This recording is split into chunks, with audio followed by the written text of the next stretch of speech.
Dad, why did you fix that? Because it's Christmas and we don't have any Christmas videos. Remember last week when I said we needed to come up with a great Christmas video idea? We couldn't think of any? Yep. Well, now it's Christmas and we don't have a Christmas video. What are we going to do? Yeah, I don't know either. Well, I've got two Macintosh IIci's downstairs that need some attention. Maybe I'll just go work on those and see if any inspiration strikes me. What do you think about that? Should we do that? All right. Let's do that.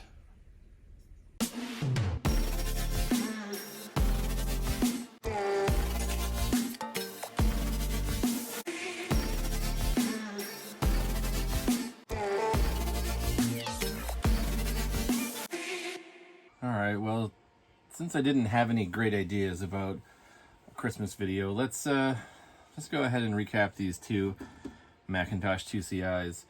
So these are both in previous videos, or maybe shorts.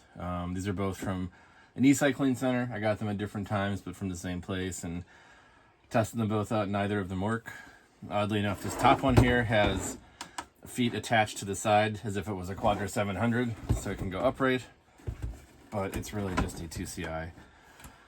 I've got the recap kits here from Console 5 for both the boards and the power supplies. These two happen to have different power supplies. This is for the Delta, and this is for the AA 15830, which I think is, was that Aztec maybe? Don't know, doesn't matter. They're the right ones, I checked. So let's just get this sideways one down out of the way, and let's start with this guy here.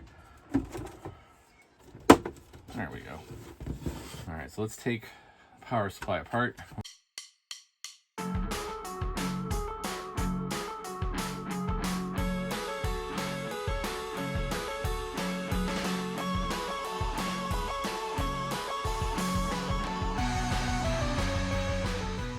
That kind of exposes all of the important bits. So we've got some capacitors here, these big ones, a bunch of little ones. None of them really look like they have any problems though. These big ones are dusty. This one actually looks like it might be bulging just a little bit, but it's a Rubicon, so it's probably okay.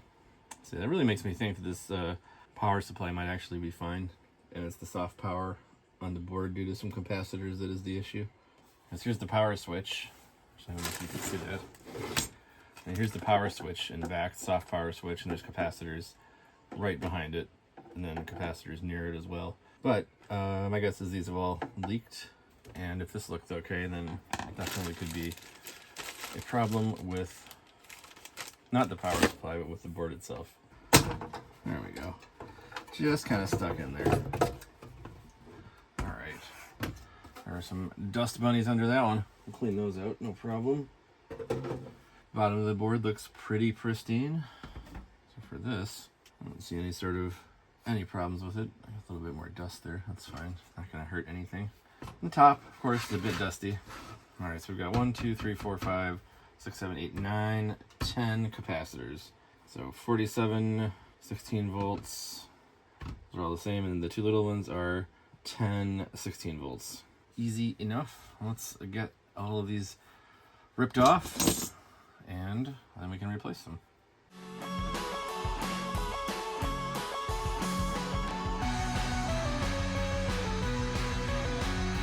All right, well, let's clean up those pads a little bit, and then we can get the existing stuff off of them.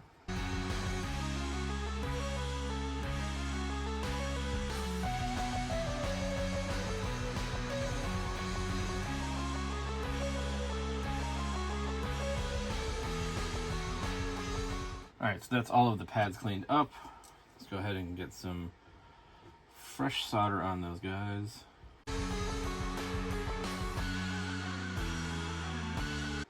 Okay, and that's all of our pads are tinned now. So with the lines coming up here, the silk screen markings, a little tough to tell where positive is for the smaller ones, C11 and C12.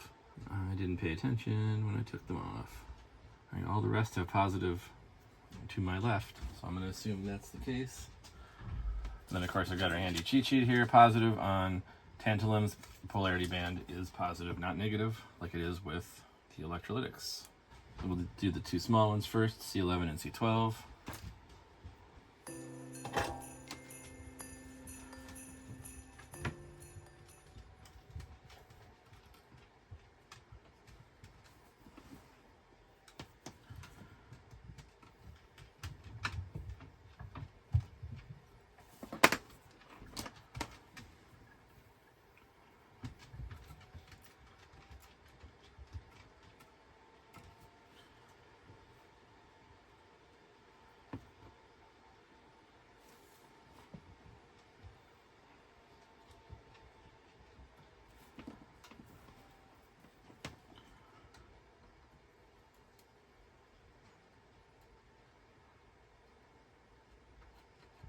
All right, that looks good.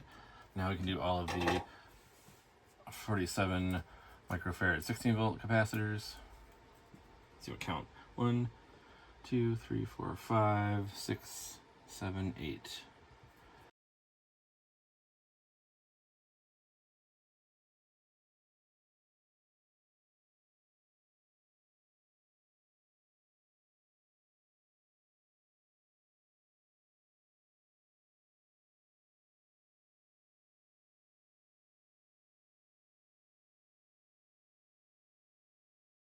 I think we'd be ready to test it. Maybe I might reassemble that power supply and see if things are okay or not.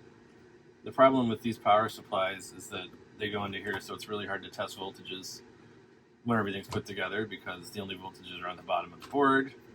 There's no real good place to test the voltage coming directly out of the machine, so it's tricky at best. Alright, so let's double check this power supply again, see if there's anything we can see here that looks bad. All of these capacitors look just fine. The only one that's suspect is this Rubicon. 470 microfarads, 200 volts. I do have a spare. Real easy just to pop it out. Let's go ahead and do that.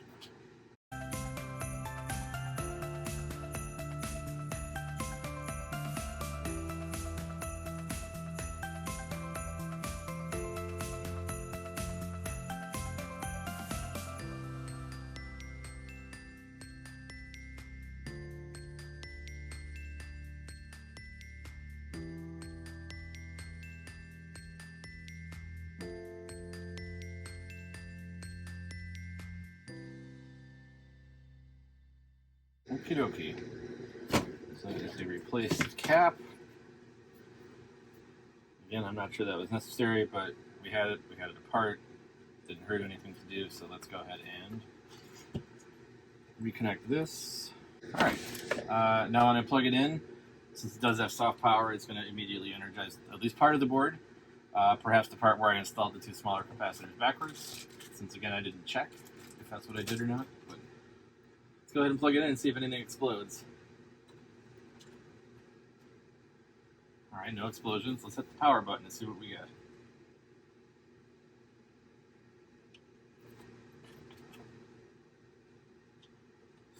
Still nothing.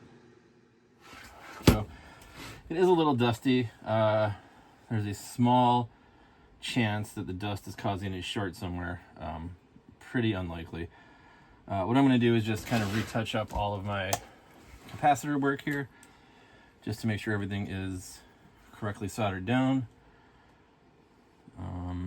So these two were the ones that were already there and they're facing the other way. All of the other ones are facing the correct way, except this one is not facing the correct way. That could be a major problem. So we'll swap that one around, touch the rest up, and that might actually solve it.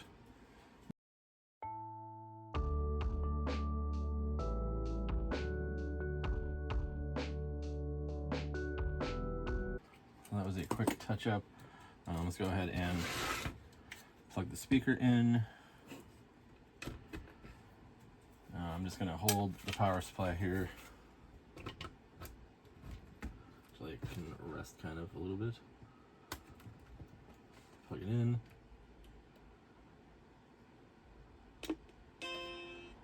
Yeah, there we go. So it was a mistake on my part.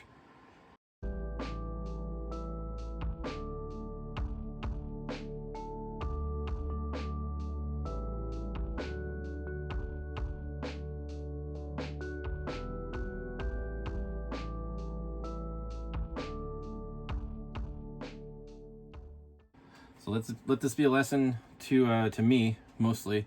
Double check your work before you power on the machine. Make sure your capacitors are in the correct place. Make sure they have the correct values. Make sure you didn't miss any. And make sure they're in the correct orientation. All right, so I think we're good here. Let's shut this guy down. And let's figure out what to do next.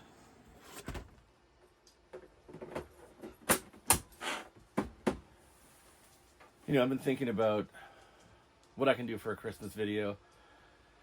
Still struggling. Last year I was going to do a Windows 1.0 install on my compact portable for a Christmas video, but I had DOS 5.0 installed and Windows 1.0 doesn't work with DOS 5.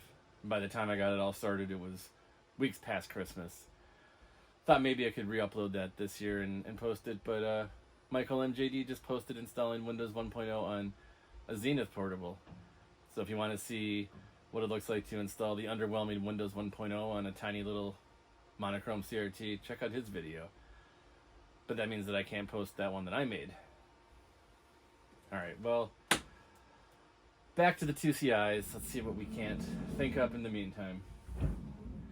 So I got a known good power supply out of my 2CX. So let's swap that into here and see if that causes anything different to happen.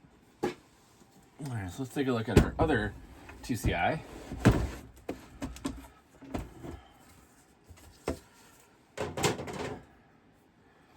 So this one has the cache card. And this one has the fun dual port Ethernet card as well. So we'll pull those out. So I believe if we plug this one in, we get the same kind of thing. Actually, this one, power supply started right up, but it didn't chime.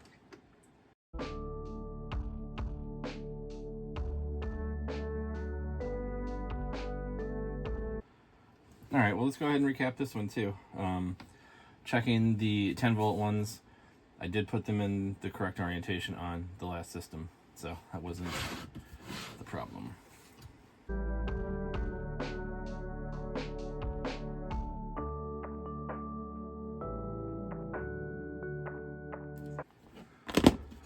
All right, all the old capacitors are off.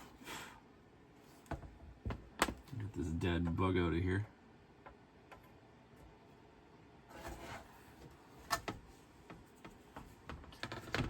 All right, so next let's clean up the board. All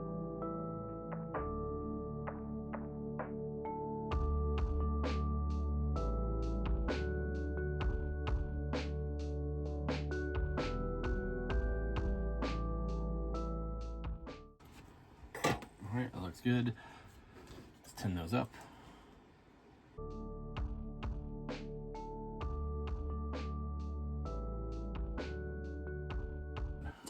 All right, let's solder these two on.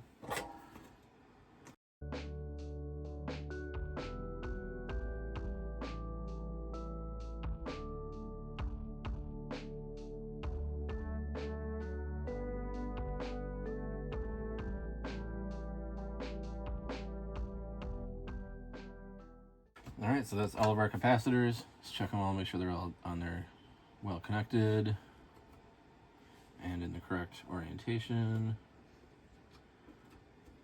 It appears that we are good to go. All right, so let's pop this guy into a chassis. Well,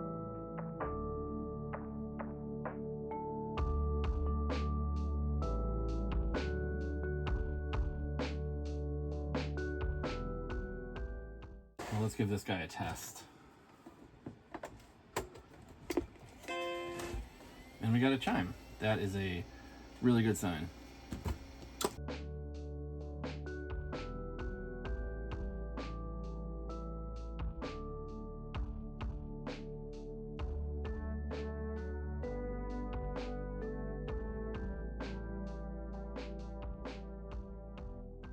This monitor does support color, but with the PRAM being reset due to the battery removal, it just defaults to black and white.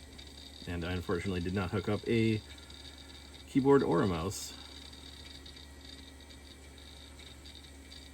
It looks like this thing's going through a bunch of various customizations. So I'd plug a mouse in now to take a look, but ADB is not hot swappable, so you definitely don't want to plug ADB devices in while the machine's running. You can damage the circuitry of that bus if you do that. Unfortunately, there's no way to soft power it down without a mouse, so just gonna hit the button. All right, so next thing I want to do is pop in this crazy dual port network card.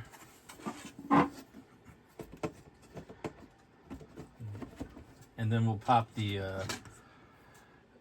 IIci cache card back in as well.